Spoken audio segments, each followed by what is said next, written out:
Hey everybody, welcome to Character Modeling. That's right, welcome to Character Modeling Week 3 at the end of it. Sorry for the late notice, just been a little busy lately. Don't worry about reply post this week. It took me a little bit to post my discussion post, so if you just get the initial, I counted the whole thing, so it shouldn't be a problem.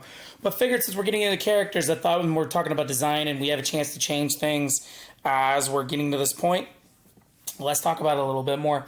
Let's talk about realism versus stylization. So it's really interesting. Realism takes more realistic approach, and stylization takes more of a imaginative style approach that the artist chooses to take in a lot of ways. Much like, Final Fantasy from Crash Bandicoot.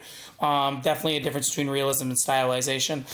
Realism is really interesting. It's subjects that are painted from everyday life in a naturalistic manner, used to describe artworks, projects painted or created in a realistic, almost photographic way. This is where people try to mimic real life, and sometimes if they go too far, they can kind of breach that uncanny valley, which is a theory based upon reaching realism, but never really quite achieving it.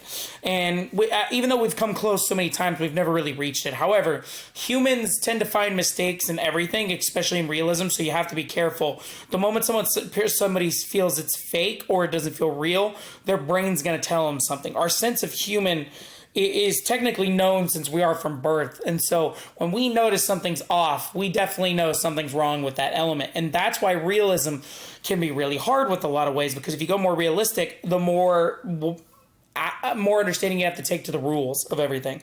That's where it's tougher. Stylized, however, stylization in art is the decorative generalization of features and objects by means of various conventional techniques. And this is including the simplification of line, form, relationships of space and color. And this brings decorative features into art while conforming to a non-conventional style. It's easier to accept this since we know it's not real or possible and combines exaggeration and simplification techniques to create a new norm. Depending on how you want to go about this, you can either go stylized or realistic. However you choose the realistic approach, you're going to have to play by the rules a little bit more. That's what's really physics and reality, and that's what's really going to get a little difficult. Other than that, just give you guys a heads up. Make sure if you have any discussions out there, please finish them by today. Also, you have your part 3 assignment.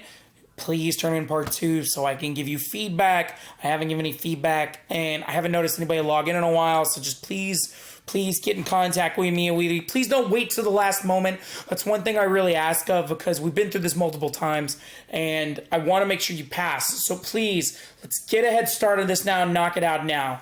All right, other than that, that's all I got.